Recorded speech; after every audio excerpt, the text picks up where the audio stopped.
Costo de capital. Este es un trabajo de la Universidad Nacional Autónoma de México, Facultad de Estudios Superiores Cuautitlán, de la licenciatura en Administración para la materia Finanzas Corporativas, impartida por el maestro Argenis Iván Mejía Chavarría, para el reto 20, presentado por Evelyn Yesenia Hernández Almanza. Introducción. Es innegable que el dinero tiene un costo y por tanto toda organización trata de que el rendimiento del dinero sea el mayor posible respecto a su costo, pues en la medida en que logre mayor diferencia entre el costo y el rendimiento, aumenta el valor de la empresa.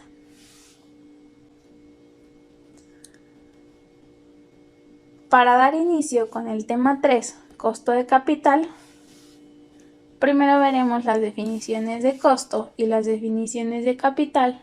Teniendo claro estos, podremos ver lo que es el costo de capital. Primera definición. ¿Qué es el costo? El costo es el valor monetario de los consumos de factores que supone el ejercicio de una actividad económica destinada a la producción de un bien, servicio o actividad. Por otro lado, ¿qué es el capital? El capital es el total de los recursos físicos y financieros que posee una entidad económica, es decir, una organización o empresa, obtenidos mediante aportaciones de los socios o accionistas para generar beneficios o ganancias. Teniendo en claro estas dos definiciones, podemos continuar con el costo del capital. El concepto del costo de capital es la tasa de rendimiento que debe obtener la empresa sobre sus inversiones para que su valor en el mercado permanezca inalterado, es decir, no aumente ni disminuya. Teniendo en cuenta que este costo es también la tasa de descuento que las utilidades empresariales debe proveerse de las herramientas necesarias para tomar las decisiones sobre las inversiones a realizar y por ende las que más le convengan a la organización.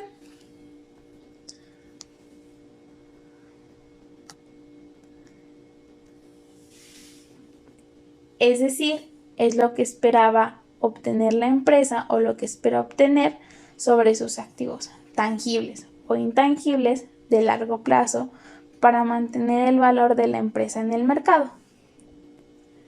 Es decir, pensar que financiarnos con recursos propios no tiene costo es totalmente incorrecto. Los componentes de capital, es decir, las fuentes de financiamiento a largo plazo, son el tipo de capital que utilizan las empresas para poder obtener fondos propios, es decir, para financiarse ellas solas. Para calcular el costo de capital, este se hace en un momento específico en el tiempo y refleja el costo futuro promedio esperado de los fondos a largo plazo. Pero, ¿por qué es importante calcular el costo del capital? Es necesario calcular si el rendimiento que generan los proyectos estará por encima del costo de capital de la empresa. Si no es así, deben rechazarse estos proyectos. Es decir, en esta parte es donde evaluaremos si los proyectos que tendremos a futuro le convienen a la empresa porque mantienen o son mayores que el costo de capital o son iguales. Es decir, esto nos hará que la empresa se mantenga o tenga ganancias, pero no pierda ante estos proyectos. Si perdemos dinero antes de estos proyectos, pues es necesario rechazarlos. También el costo de capital sirve como referencia a tasa mínima a la cual deben descontarse los flujos de efectivo de un proyecto para traerlos a valor presente. Esto se puede ejemplificar con esta pequeña gráfica. En la compañía A tenemos una utilidad de 100 pesos, pero un costo de capital de 80 pesos. Esto a diferencia nos hace una creación de valor de 20 pesos debido a que la utilidad es mayor al costo de capital. Pero por el otro escenario tenemos a la compañía B. La compañía B tiene una utilidad igual de 100 pesos, pero esta tiene un costo de capital de 130, lo cual nos hará una destrucción de valor de nuestra empresa de 30 pesos. Es decir, este proyecto no era viable para la empresa y por ello no se debe tomar. El tema 3.1 es el costo de capital ponderado. El costo de capital ponderado es la tasa de rendimiento interno que una empresa deberá pagar a los inversores para incitarles a arriesgar su dinero en la compra de los títulos emitidos por ella. Acciones ordinarias, acciones preferentes, obligaciones, préstamos, entre otros. Más adelante, de todas formas, veremos cuáles son esos títulos emitidos por ella para que la empresa pueda financiarse. Es decir, es lo que le cuesta en promedio a la empresa cada peso que está utilizando, sin importar si el financiamiento es de la empresa o es externo.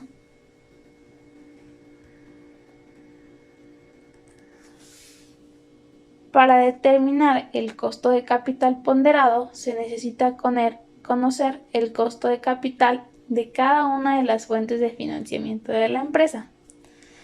También es necesario o también deben considerarse las tasas futuras a que se cotizarán las diferentes fuentes de financiamiento, lo cual permitirá determinar si durante la ejecución del proyecto el costo del capital ponderado será menor que la tasa interna de rendimiento del proyecto o llegará un momento en que será mayor y por lo tanto el proyecto deberá ser rechazado.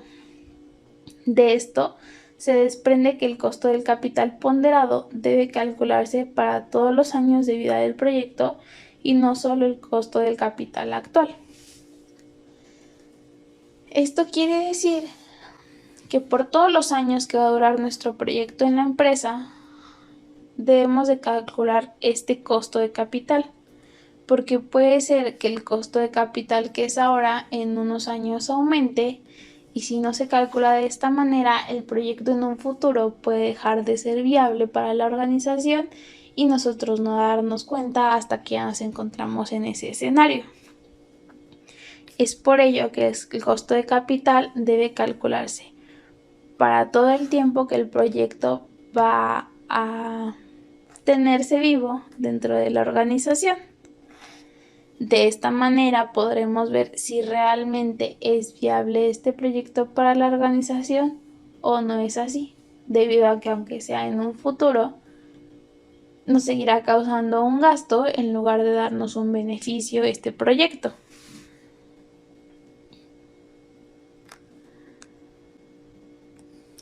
Tema 3.2. Cálculo de sus elementos.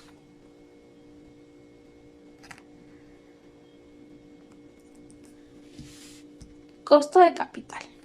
La valoración del costo de capital es de vital importancia para la supervivencia de un negocio o una empresa. Este se calcula a través de la relación entre la media de todos los recursos financieros utilizados para llevar a cabo las inversiones o proyectos y el peso que cada recurso tiene en los recursos totales. Esto se puede explicar de mejor manera con la fórmula. Costo de capital va a ser igual a la tasa libre de riesgo multiplicado por la prima de la empresa.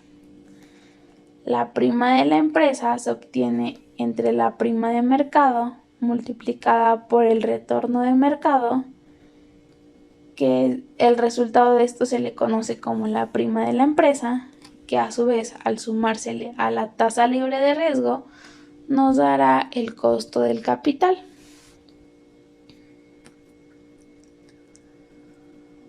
Ahora, para calcular el costo de capital ponderado utilizaremos un modelo CAPM, el modelo de evaluación de activos de capital, o por su nombre en inglés Capital Asset Pricing Model. Sus siglas son CAPM. Es un método comúnmente utilizado por las empresas para determinar el costo que tiene la aportación de los accionistas en la empresa.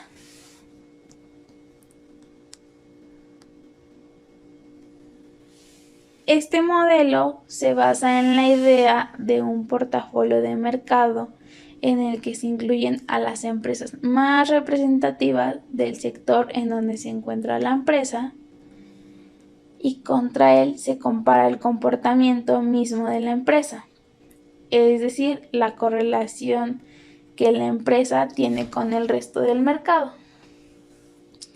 Es decir, se hace una comparativa entre cómo se encuentra el mercado o su competencia o la mayoría de estas empresas y cómo se encuentra nuestra empresa o la empresa que se está evaluando.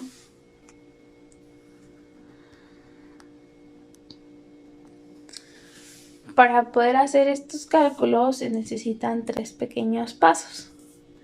El primero es la correlación que hemos mencionado, que se le denomina beta, que puede definirse como el riesgo que tiene la compañía con referencia del resto del mercado o la sensibilidad que tiene con respecto a este mismo. El segundo paso es la tasa de interés libre de riesgo. Esta generalmente se utilizan bonos de gobierno a largo plazo como punto de referencia para la tasa libre de riesgo. Y el tercero es el rendimiento de mercado. Este rendimiento implica el rendimiento que como un todo tendrá el portafolio del mercado durante un determinado periodo.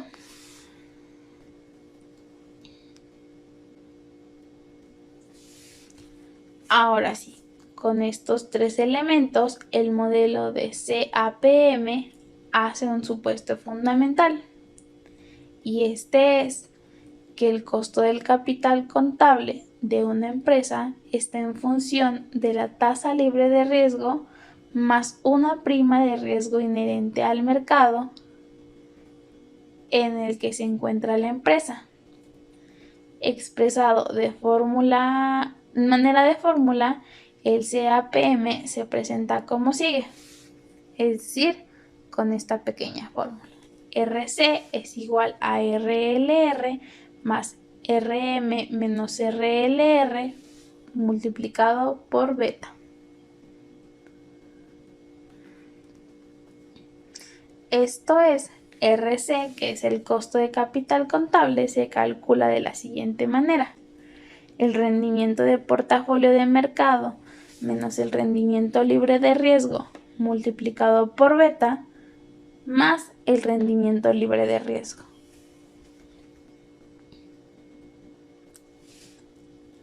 Ahora, la diferencia que existe entre la tasa del portafolio del mercado y la tasa libre de riesgo se conoce como prima de riesgo de mercado, que al multiplicarla por la beta se obtiene la prima de riesgo particular a cada empresa. Si la beta de una empresa es igual a 1, implica que su riesgo es igual al del mercado, no tenemos problema. Si es superior a 1, se entiende que la empresa es más riesgosa que el resto del mercado. Y si es menor a 1, que su riesgo es inferior al del mercado. Tema 3.3. Emisión de deuda.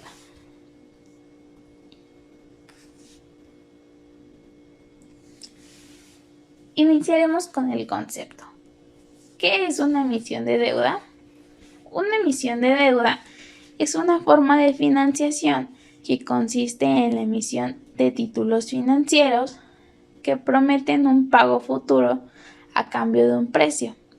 Es decir, consiste en pedir dinero prestado mediante la emisión de títulos financieros en forma de deuda. Un claro ejemplo de esto son los CETES aquí en México. El gobierno te vende un CETE por 9.40 y cuando termina el valor o la vigencia de este CETE, te paga 10 pesos, por ejemplo, por él. Esto ayuda a que el gobierno se tenga financiamiento y por otro lado da un pago con un extra a la persona que lo compra. De esta manera ellos se financian y uno obtiene una ganancia de esta compra.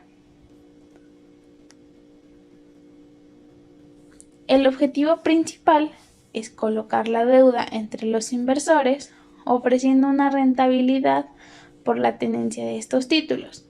Las emisiones de deuda son una importante fuente de financiación tanto para las empresas a nivel privado como para los estados a nivel público. Esto se puede dar mucho en las empresas privadas como en el gobierno, porque todos necesitamos financiarnos y sobre todo financiarse a corto plazo. Entonces, de esta manera, uno compra un título de deuda, la empresa obtiene el recurso y al final del tiempo nos regresan a nosotros una rentabilidad por este título y ellos obtuvieron la financiación que necesitaban en ese momento. Como lo mencioné anteriormente, en los estados a nivel público es muy conocido los CETES, entre otros títulos que manejan, y en las empresas también privadas se puede seguir dando. Pero ¿para qué buscan este financiamiento las empresas privadas y las empresas públicas? Bueno, en las empresas públicas o el Estado, lo que se busca es hacer frente al mantenimiento de su sistema de bienestar social, que incluye desde los pagos a proveedores de todo tipo de servicios hasta inversiones con el fin de mejorar los servicios públicos para el bien común, es decir, lograr sus objetivos. La empresa necesita dinero para poder salir de sus deudas momentáneas o invertir en ciertos proyectos y al final regresan ese dinero más un pequeño rendimiento sobre estos mismos proyectos. Por otro lado, la empresa privada buscará colocar deuda para hacer frente a sus compromisos de pago más inmediatos y para realizar inversiones estratégicas que le permitan continuar con su actividad principal. ¿Esto cómo es? Bueno, la empresa necesita pagar a sus proveedores de manera inmediata, pero no tiene la liquidez para hacerlo. Sin embargo, tiene la solvencia para en un futuro hacerlo. Por eso sacan estos títulos. Con ellos obtienen el dinero a corto plazo, pagan sus deudas a proveedores o las deudas que tengan o lo invierten en proyectos que les darán algún beneficio y al final del periodo regresan el dinero de estos títulos y un pequeño rendimiento, y así ellos pueden continuar con sus actividades.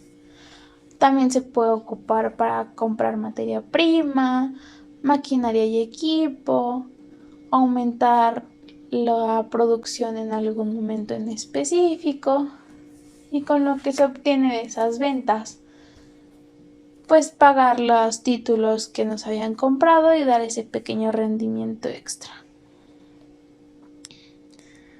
Pero ahora, ¿cómo se hace todo este proceso? Esto se hace con un inversor, cuando un inversor puede adquirir una deuda a través de un intermediario financiero accediendo a subastas. También puede ser por medio de la apertura de cuentas en el Banco Central de cada país o comprando la deuda a través de entidades financieras o también conocidos como brokers, que permiten realizar la compra y venta de los títulos de forma inmediata, cargando por ello una comisión. ¿Esto cómo funciona? Uno va a un banco, compra a través de un banco un pagaré o algún título de deuda diferente. La empresa lo compra y nos lo vende a nosotros a un precio mayor. Así ellos obtienen una pequeña ganancia por ser intermediarios y sin embargo sigue siendo una fuente de financiación para la empresa y sigue obteniéndose un beneficio como comprador. Tema 3.4. Emisión de acciones. ¿Qué son las emisiones de acciones? Las emisiones de acciones son uno de los métodos más utilizados por las empresas para conseguir capital. La emisión inicial de acciones se denomina colocación primaria. Luego de esta primera emisión de la empresa, puede continuar emitiendo acciones para aumentar su capital. Tanto las emisiones primarias como las posteriores pueden realizarse de manera privada o mediante una oferta pública. Existen estos dos métodos o estos dos canales de venta. Pero ¿cuál es el objetivo de hacer esto? La emisión de acciones permite a la empresa recaudar capital con la venta de las mismas para afrontar nuevas inversiones y por lo tanto constituye una forma de financiamiento igual que la anterior. Para poder hacer esto, la ampliación de capital debe ser aprobada por la Asamblea de Accionistas. Y estos accionistas gozan del derecho de suscripción y preferencia. ¿Esto qué significa? Que pueden suscribir nuevas acciones y hacerlo antes que los nuevos accionistas. Es decir, ellos tienen una línea preferente. En cuanto la Asamblea de Accionistas decide que pondrá a la venta nuevas acciones y a qué precio lo hará, ellos ya como accionistas pueden acceder a comprar más acciones o a venderlas a algún círculo social que ellos así lo deseen, es decir, de un modo más privado.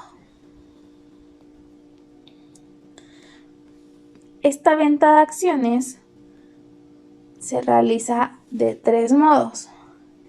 El primero es colocar las acciones a inversores institucionales, es decir, a bancos, cajas de ahorro, fondos de inversión o aseguradoras. Esto nos garantiza hacerlo de manera directa. La segunda es colocar las acciones a inversores individuales. Este método, aunque existe y puede hacerse, normalmente o comúnmente no es utilizado por las empresas. Y la tercera es colocar las acciones a través de un agente especialista. Este agente puede llegar a acuerdos con las empresas con respecto a la forma de colocar las acciones, ya que pueden ser de tres diferentes modos. Este agente especialista, como ya lo mencioné, puede llegar a acuerdos con las empresas con respecto a la forma de colocación. Esta puede ser venta en firme, es decir, el agente especialista compra todas las acciones y las vende a un precio superior, obteniendo beneficios. Sin embargo, este método para la empresa es bueno, aunque para la agente especialista no lo es, pues él le absorbe todo el riesgo de la venta de estas acciones. La empresa obtiene lo que quiere, que es el financiamiento. Ella ya vendió todas sus acciones. Ahora es responsabilidad del agente especialista que le compren estas acciones y a qué precio las va a vender para poder deshacerse de ellas. La segunda manera es la venta de comisión o venta en comisión. El agente especialista actúa como comisionista de cada acción colocada. Esto es como lo que normalmente vemos en las tiendas departamentales. Él vende las acciones y de acuerdo al precio que las vende, él se gana una pequeña comisión por cada acción que venda. Este método es beneficioso para el agente especialista, pero no para la empresa, puesto que ellos absorben el riesgo de vender o no vender las acciones que pusieron en el mercado. Y la tercera forma es el acuerdo stand-by. Este es que la empresa vende las acciones al agente especialista, el cual las revenderá. Pero en el caso de no poder colocar todas las acciones, fijará un precio inferior al que le compró las acciones a la empresa y se las venderá a la empresa a este precio.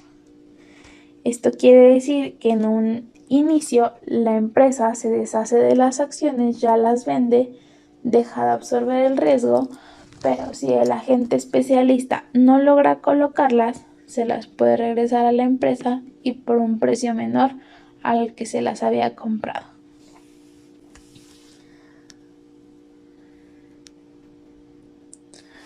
Por último, van las conclusiones.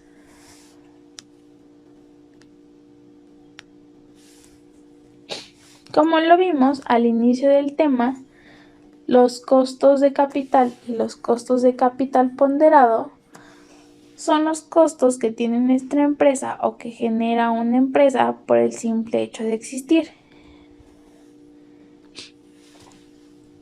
Es necesario tener muy en cuenta estos costos para saber cuánto vale nuestra empresa y qué costos nos va a generar en un futuro y saber qué es lo que necesitamos hacer para que ella se mantenga en el mercado, siempre activa y en operación.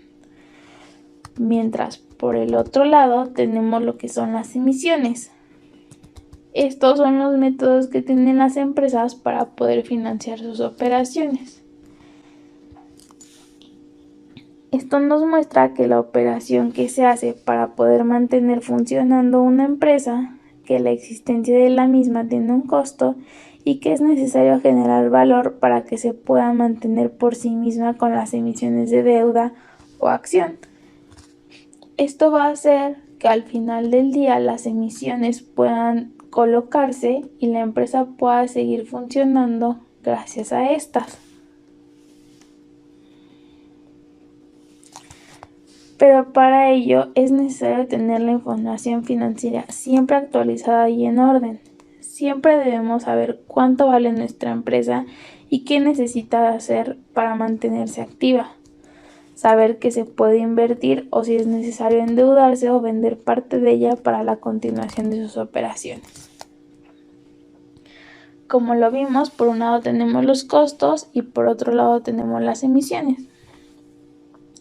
Los costos nos dirán si es necesario que la empresa empiece a vender sus acciones o empiece a emitir títulos de deuda para poder mantener su operación.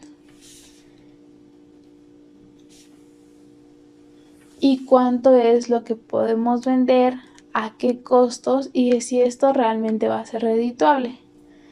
También los costos nos harán ver si los proyectos son viables o no son viables, es decir, cuánta utilidad necesitamos generar para poder seguir manteniéndonos operando al 100%.